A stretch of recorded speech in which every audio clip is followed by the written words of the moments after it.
Bonjour, bande dessinée aujourd'hui, manga avec Le Gourmet Solitaire de Jiro Taniguchi et Masayuki Kusumi. Donc petite pause dans le sommet des dieux pour lire donc une autre BD de Taniguchi Jiro qui m'a été gentiment offerte, Le Gourmet Solitaire. Et c'est un tout autre registre, à tout point de vue, que cette œuvre conçue en collaboration avec le scénariste Kusumi Masayuki. Et d'une toute autre ampleur, même si à ce premier tome, il faut en fait en adjoindre un second, titré en français Les rêveries d'un gourmet solitaire, et composé d'épisodes épars, publiés ça et là dans la presse après la composition du recueil initial qui date de 1997 et 2005 en français. À l'intimidante fresque alpine répond ici une œuvre autrement intime et resserrée, composée de 18, dans le présent tome, chapitres, de 8 pages chacun, c'est tout, et à la structure délibérément répétitive. Pour autant, on est bien dans du Taniguchi, mais tirant davantage du côté de Quartier Lointain, par exemple, car il s'agit de sublimer une forme de poésie du quotidien, éventuellement inaccessible aux héros se mesurant aux dieux sur tel sommet de l'Himalaya. Mais ce gourmet solitaire a une autre particularité notable à envisager au préalable, il est le plus grand succès de Taniguchi au Japon, et semble-t-il de loin. La BD s'est très bien vendue et continue de le faire, ayant été systématiquement rééditée, et elle a débouché sur une adaptation en série TV, comportant 6 saisons de 12 épisodes, et où le scénariste Kusumi Masayuki joue son propre rôle. Or, il faut se rappeler que feu Taniguchi Jiro, si révéré en France, où il incarnait l'idée même d'un manga d'auteur, n'était pas forcément si prisé que cela dans son propre pays, ou en tout cas nettement moins qu'ici. Le gourmet solitaire fait donc figure d'exception, mais ce n'est pourtant pas une bande dessinée d'un abord si facile, et elle n'a sans doute rien des codes qui font habituellement les best-sellers. Le pitch de la BD peut en effet passer pour improbable, en France du moins, car j'ai cru comprendre que c'était plus ou moins un genre développé au Japon. Nous y suivons un homme dont nous ne savons pas grand-chose, mais suffisamment pour en dire quelques mots un peu plus loin, qui travaille beaucoup et voyage beaucoup pour son travail, et qui, dans chacun de ces petits chapitres à la fois denses et dilatés, mange, généralement dans des petites gargotes. Il nous rapporte avec exhaustivité ce qu'il choisit, ce qu'il déguste, ses sensations, fin. Une BD culinaire donc. Non, décidément, ce n'est pas si banal ici du moins. Même si, pas sans précédent, j'imagine, c'est seulement que je n'y connais rien. Sans précédent au sens le plus strict, car je me souviens par contre de discussions avec des camarades sur le don qu'avait Uderzo, du temps où, pour faire saliver ses lecteurs dans ses très gauloises productions avec des banquets rabelaisiens abondant en sangliers rôtis bien gras comme il faut. Mais ces paillardises étaient accessoires. Ici, le fait de manger est le thème même de la BD. Même si bien sûr le thème est aussi parfois un prétexte, et les repas propices à l'évocation de souvenirs comme à des aperçus plus ou moins conscients de la société japonaise, en bien ou en mal, en tout cas sur le mode de l'ordinaire, du quotidien. Ici je dois confesser un vague souci de ma part, et c'est que je n'ai rien d'un gastronome ou d'un gourmet, à vrai dire même pas d'un simple gourmand, car notre gourmet peut être avant tout cela. Je n'ai certes rien contre la bonne bouffe et peux m'accommoder bien mieux de la grosse cuisine que des raffinements étoilés, bien au-delà de ma bourse, ce en quoi je ne suis pas si éloigné que cela de notre héros. Et du temps où j'avais une vie sociale, je n'avais certes rien non plus contre une virée impromptue au resto, mais très rarement en solitaire, même si ça m'est arrivé. Mais je n'ai finalement guère de goût, je suppose, et n'attache pas vraiment d'importance au fait de me sustenter. Cela peut être pour moi un plaisir, oui, mais de manière générale, c'est d'abord une obligation physiologique, moyen contourné de dire que c'est une corvée. Bien sûr, je ne connais absolument rien à la cuisine, même française. Alors la cuisine japonaise, je suis d'autant plus largué. D'autant que, japonisant masochiste, je suis incapable de manger du poisson, je déteste ça. Bien joué, Nébal. Je ne dis pas non à une soupe miso, je me régale volontiers avec des makis adaptés à mon ichthyophobie, et plus encore avec des yakitori. Ça, pour le coup, ça me fait facilement saliver. Et dans un autre registre, mais qui peut étrangement parler aux héros de cette BD, je ne suis pas contre une pause ramen au cœur de la nuit. Mais au-delà, il va falloir remédier à cela un de ces jours, mais sans ce putain de poiscaille et ces autres choses indicibles qui viennent de la mer, pas déconner non plus. Alors, m'intéresser à une BD sur un type qui mange, et qui mange beaucoup de poissons et de ces autres choses indicibles qui viennent de la mer, cela pourrait être problématique, oui. Mais au fond, ça ne l'est pas forcément. Bien sûr, l'idée de ces aperçus sociétaux en trame de fond suffit probablement à susciter et entretenir mon intérêt pour les péripéties culinaires du gourmet solitaire. Mais il y a autre chose qui peut jouer, et c'est le style. dédoublé ici puisque la forme comme de juste implique en égale mesure le texte et le dessin. En fait, ça me renvoie à une expérience pas si éloignée que cela, mais dans la littérature française, à Volo de Joris Carl Vimont. Là, je cite l'ouverture de ce court roman. Le garçon mit sa main gauche sur la hanche, appuya sa main droite sur le dos d'une chaise, et il se balança sur un seul pied en pinçant les lèvres. « Dame, ça dépend des goûts, dit-il. Moi, à la place de monsieur, je demanderais du roquefort. »« Eh bien, donnez-moi un roquefort. » Et monsieur Jean Follentin, assis devant une table encombrée d'assiettes où se figeaient des rogatons et de bouteilles vides dont le cul estampillait d'un cachet bleu la nappe, fit la moue, ne doutant pas qu'il allait manger un désolant fromage. Son attente ne fut nullement déçue, le garçon apporta une sorte de dentelle blanche marbrée d'indigo, évidemment découpée dans un pain de savon de Marseille. Monsieur Follentin chipota ce fromage, plia sa serviette, se leva, et son dos fut salué par le garçon qui ferma la porte. Ah, luisement.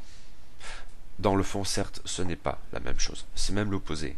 Follentin livre sans plus y croire un combat désespéré pour dégoter un repas décent dans ce Paris qui l'ennuie et qu'il exècre. Notre gourmet nippon, lui, s'il n'est certes pas sans angoisse et j'y reviendrai, s'avère le plus souvent satisfait par ce qu'il mange. Mais il y a, je crois, ce même art, littéraire comme graphique, qui permet de sublimer le plus trivial et d'en extraire la poésie pure, à la limite de l'exercice de style en apparence, mais avec pourtant un fond conséquent. Et je note au passage qu'il y a peut-être quelque chose de très japonais ici. Après tout, l'éloge de l'ombre de Tanizaki Junichiro s'achève bien sur une recette de sushi. Et ici, la nouvelle en guise de postface de Kusumi Masayuki, brillante, si j'ose dire, déploie tout un discours esthétique de la pénombre qui n'aurait pas déparé dans le fameux essai confrontant le beau au Japon et le beau en Occident. Revenons à notre gourmet. Nous ne savons donc pas grand-chose de lui, mais suffisamment cependant pour en dire quelques mots. Et en définitive, il n'est pas si en creux que cela. En fait, il a vraiment une forme d'âme, et se révèle d'une complexité étonnante, qui est aussi subtilité ou finesse, même dans les situations les plus triviales, et avec une caractérisation aussi limitée en apparence. C'est en fait un atout essentiel de la BD, et probablement celui qui m'a le plus parlé, à vrai dire. Son nom ne figure que très rarement dans la BD, mais il s'y trouve bel et bien. Le gourmet solitaire se nomme donc Inokashira Goro. Son âge est incertain, mais je suppose qu'on peut le dire trentenaire. Son métier est autrement défini. Nous savons qu'il s'agit d'un commercial qui fait dans l'import-export d'accessoires de mode. Il travaille beaucoup, jusque très tard dans la nuit, voire au point de la nuit blanche, et son emploi l'amène régulièrement à voyager, même si uniquement à l'intérieur du Japon dans le présent tome, à l'exception d'un très bref flashback parisien, mais il se présente lui-même comme un Tokyoïte, autant dire qu'il est une figure typique du salaryman. Chez Taniguchi, il pourrait très bien renvoyer au héros de quartier lointain, à ceci près donc qu'il s'avère vite plus complexe que cela, et probablement aussi du coup plus sympathique. Il n'en est pas moins essentiellement solitaire. Tout au long de la BD, nous ne lui connaissons pas d'amis, guère plus de collègues ou de clients, qui ne seraient de toute façon rien de plus que des collègues ou des clients. Le flashback mentionné plus haut est une occasion rare de pénétrer dans son intimité sous cet angle, en mettant en scène sa compagne de l'époque, mais il a pour but essentiel de témoigner de l'échec de cette relation. Un autre flashback encore plus bref va dans ce sens, et quand Inokashira Goro se rend au stade de baseball pour applaudir son neveu Futoshi, c'est en précisant aussitôt, pour lui-même ou pour le lecteur, qu'il n'a jamais vraiment fréquenté le jeune garçon, il ne l'avait d'ailleurs pas vu depuis 4 ans, et il ne s'intéresse de toute façon pas au baseball. Il est donc seul et porté aux monologues intérieurs. En fait, il n'en est que davantage un véhicule parfait des interrogations tant culinaires que sociétales qui sont au cœur de la BD. Mais il est aussi un gourmet, nous dit-on, encore que ce terme puisse paraître assez peu approprié à un lecteur français, tout pétri de chefs assurément chefs et de nouvelles cuisines, car il a au fond des goûts très simples. Ce qu'il aime, c'est la bonne bouffe, pas celle qui est étoilée, comme celle des restaurants français, le cas échéant. Le raffinement, il y tient, mais il le prise quand il est tout particulièrement insoupçonné, sans prétention. Aussi le cherche-t-il, et il le trouve souvent, dans ce que l'on serait porté à qualifier de gargote, sinon de boui-boui, voire de bistrot, à ceci près qu'il y a ici un problème, notre héros ne boit pas d'alcool. Or, nombre de ces échoppes et au-delà sont conçus en ayant en tête la consommation de saké. Mais ces endroits, souvent étroits, ont donc sa préférence, avec des places essentiellement au comptoir, une table ou deux en su, pas davantage. Aussi la comparaison chez nous avec une brasserie type PMU atteint-elle rapidement ses limites. Les tarifs vont de pair et la clientèle est généralement d'extraction populaire et par ailleurs locale. Car notre voyageur, quand il quitte Tokyo, ne traque pas forcément la spécialité locale, mais de manière plus globale, il entend véritablement manger ce que mangent quotidiennement les autochtones. Par ailleurs, il n'a rien contre les expériences, il aime tenter des plats différents, goûter des saveurs pour lui nouvelles, et il est fondamentalement gourmand, les yeux plus gros que le ventre. C'est un fait. Inokashira Goro a la dalle, tout le temps. Sa vie professionnelle, passablement déréglée, y est pour beaucoup, avec ses horaires plus que flexibles et ses déplacements réguliers. Les repas que nous rapporte la BD ne se plient pas à notre rigide conception, petit déjeuner, déjeuner, dîner. Notre héros a faim à toute heure du jour ou de la nuit, comme semble-t-il l'ensemble de ses compatriotes. Les restaurants qu'il visite sont parfois spécifiquement destinés à prodiguer des repas en plein milieu de la matinée ou plus encore de l'après-midi. Des repas éventuellement copieux par ailleurs, mais qui ne sont pas pour autant considérés comme des vrais repas, le riz est un critère, et ne dispensent donc pas ceux qui s'en régalent de manger ensuite normalement chez eux. Mais même chez eux, cela peut être à n'importe quel moment. Les konbini, épiceries ouvertes 24 heures sur 24, ont pour partie cette fonction. Ici, pour le coup, je me sens vaguement nippon. Mais Inokashira Goro a donc la dalle, toujours. Et visiblement s'alimenter est pour lui quelque chose d'une extrême importance. C'est en fait le moment où il se révèle en tant qu'être pensant et sensible, une forme de libération par rapport à son travail si oppressant et qui le bouffe lui. Amateur de bonne grosse cuisine, il ne se satisfait pas pour autant de tout et n'importe quoi. Cette conception des choses ne prohibe pas le goût et même le raffinement. Aussi prend-il bien soin de choisir où il va manger, puis il étudie la carte avec une attention qui a quelque chose de scientifique et en même temps d'artiste. Il faut songer à l'harmonie, à moins de succomber en définitive à la gourmandise curieuse du moment, quitte à prendre trop de plats à la fois, c'est assez récurrent, ou trop de ce type particulier de plats, des soupes par exemple, mais au fond, qu'importe. Par ailleurs, notre héros, si l'on peut le supposer relativement aisé, encore que sans grande certitude, prend bien soin d'étudier les prix. Ils font partie des critères de qualité, et généralement il mange pour une somme modique. En fait, le prix des repas est à peu près toujours mentionné au moment même de la description ultra précise des plats, un gimmick graphique et narratif d'importance. Mais Inokashira Goro n'est de manière générale pas un être serein. Peut-être est-ce d'ailleurs là une raison à sa solitude fondamentale. C'est un homme pétri d'angoisse et d'une grande timidité. L'angoisse fondamentale pour lui, c'est celle de se tromper, de restaurant ou de plat, etc. Et si la gargote d'en face était meilleure? Et si ce plat-ci était plus convaincant que celui-là? Suis-je à la bonne heure pour bénéficier de ce que cette gargote fait de mieux? Moi, Tokyoïte, ai-je bien ma place dans ce restaurant de province fréquenté par une clientèle locale? Le patron m'a-t-il entendu?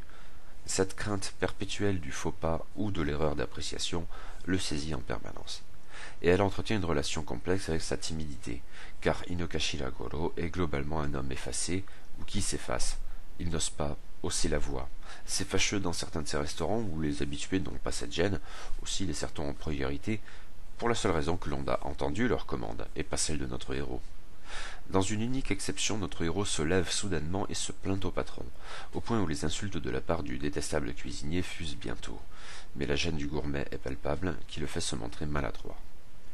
Autant de dimensions qui reviennent régulièrement dans la BD, mais que la nouvelle en guise de postface de Kusumi Masayuki met tout particulièrement en lumière, et ce alors même que c'est semble-t-il le scénariste qui parle, et non son héros Inokashira Goro, auquel il fait référence à la troisième personne.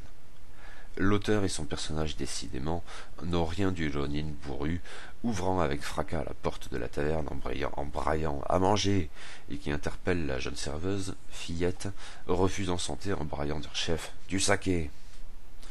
Les aventures du gourmet solitaire sont donc parcourues de cette crainte perpétuelle d'avoir fait les mauvais choix et de ne pas être à sa place. Mais, disons 9 fois sur 10, l'intuition même guère assurée d'Inokashira Goro s'avère payante. Oui, il a bien choisi le bon restaurant et le bon plat. Il est parfaitement satisfait et peut-être même plus que ça. Il mange avec enthousiasme, savoure les goûts et les odeurs et sort repu, content. Mais la sensation de ne pas être à sa place, elle, est plus difficile à contredire. Et notre héros a toujours quelque chose d'un fantôme de passage. Or ces repas convoquent d'autres spectres, Manju, oden et sushi sont autant de madeleines forcément proustiennes, et pour notre héros l'occasion bienvenue ou pas de songer au passé, son passé et celui du Japon. Car Inokashira Goro a une mémoire étonnamment acérée. De passage dans tel quartier où il n'avait plus mis les pieds depuis des années, l'illumination se fait jour. Là, derrière cet immeuble, il y a une petite cour et une gargote très chouette, s'il se souvient bien. Généralement, il se souvient bien. Ce qui ne signifie pas que la gargote s'y trouve toujours, même avec tout ce qu'elle peut exprimer d'intemporalité.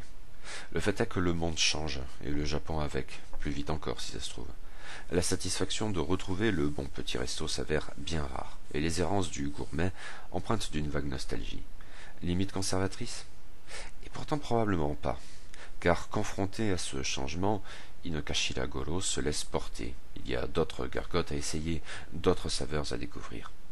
L'inconstance du monde est sans doute un concept très japonais, dans son essence bouddhique, mais notre gourmet, au fil de ses monologues, semble à même d'en exprimer toutes les connotations, négatives comme positives. Et finalement, c'est dans le changement que les heureuses rencontres demeurent. Des rencontres culinaires, car les échos de ces éventuelles amitiés ou connaissances demeurent au mieux flous, au pire inexistants. Très vagues exceptions pour deux ex-petites amies. Inokashira Goro est décidément un solitaire, et peut-être avant que d'être un gourmet. Mais l'autre force du gourmet solitaire, outre ce personnage plus riche qu'il n'y paraît, réside dans son caractère de plonger dans un environnement d'autant plus complexe qu'il s'assume ordinaire. Via la gastronomie, la BD saisit au plus près la culture japonaise dans toutes ses dimensions, de la réalité matérielle à l'art le plus subtil. C'est à cet égard une merveilleuse invitation au voyage, avec, pour un lecteur français, des délices d'exotisme qu'un lecteur japonais ne peut bien sûr pas envisager de la même façon, s'il y trouve sans doute d'autres points saillants à son goût et qui peuvent nous demeurer invisibles. En suivant Inokashira Goro dans ses expériences culinaires, nous parvenons effectivement à saisir un Japon authentique, et en même temps à questionner l'idée même d'authenticité, je suppose, ce qui passe par mille et un rituels pour nous éventuellement abscons, mais ici rapporté avec le naturel du quotidien. Mais ce quotidien est aussi mis en perspective. L'inconstance du monde peut s'exprimer très matériellement dans des considérations économiques dont notre salaryman ne saurait faire abstraction. La démographie et l'urbanité folle de la mégalopole japonaise sont elles aussi forcément de la partie. Les conditions sociales sont peut-être plus centrales encore, qui envisagent dans ces bistrots populaires, et même sans s'y attarder, un Japon du succès qui peut s'avérer cruel pour les petits, les vieux, les femmes, et pour les étrangers lors d'un chapitre assez terrible, mais aussi très déstabilisant, où Inokashira Goro, confronté à la brutalité d'un détestable petit patron à l'encontre de son employé, un étudiant chinois finançant ainsi ses études, constate toute l'abjection d'une xénophobie nippone plus ou moins latente, mais semble se plaindre surtout du boucan que fait le détestable cuistot en engueulant sans cesse le pauvre chinois. Peut-être parce qu'il n'ose se plaindre que de cela, ceci dit. La construction même du chapitre dévoile assez que ces mauvais traitements et leur soubassement raciste ne le laissent pas indifférent. Et c'est par ailleurs le seul repas des 18 narrés dans ce volume, 19 avec la nouvelle finale, qui s'avère indubitablement mauvais. Le seul véritable exemple d'un mauvais choix de la part de notre gourmet si inquiet à cet égard, et aussi le seul moment où le timide Inokashira Goro ose en définitive se plaindre à voix haute. Mais pour exprimer tout ceci, et dans un format aussi bref qui plus est, il faut tout le talent d'un immense artiste, ce qu'était assurément Taniguchi Jiro. Son dessin est ici tout particulièrement brillant avec son essence cinématographique apaisée, son élégance si naturelle qu'elle instaure une trompeuse impression de facilité. Cette forme de ligne claire est savamment conçue sur la base de contraste entre l'homme au très simple et son environnement fouillé à l'extrême pour un effet des plus pertinents. La précision du trait, bien sûr, s'applique tout particulièrement à la nourriture. Les différents plats, souvent servis tous ensemble, sont l'occasion de plans fixes en forme de nature morte, en fait pas si morte que cela, qui parviennent le plus souvent à faire saliver le lecteur, même avec du poisson si ça se trouve.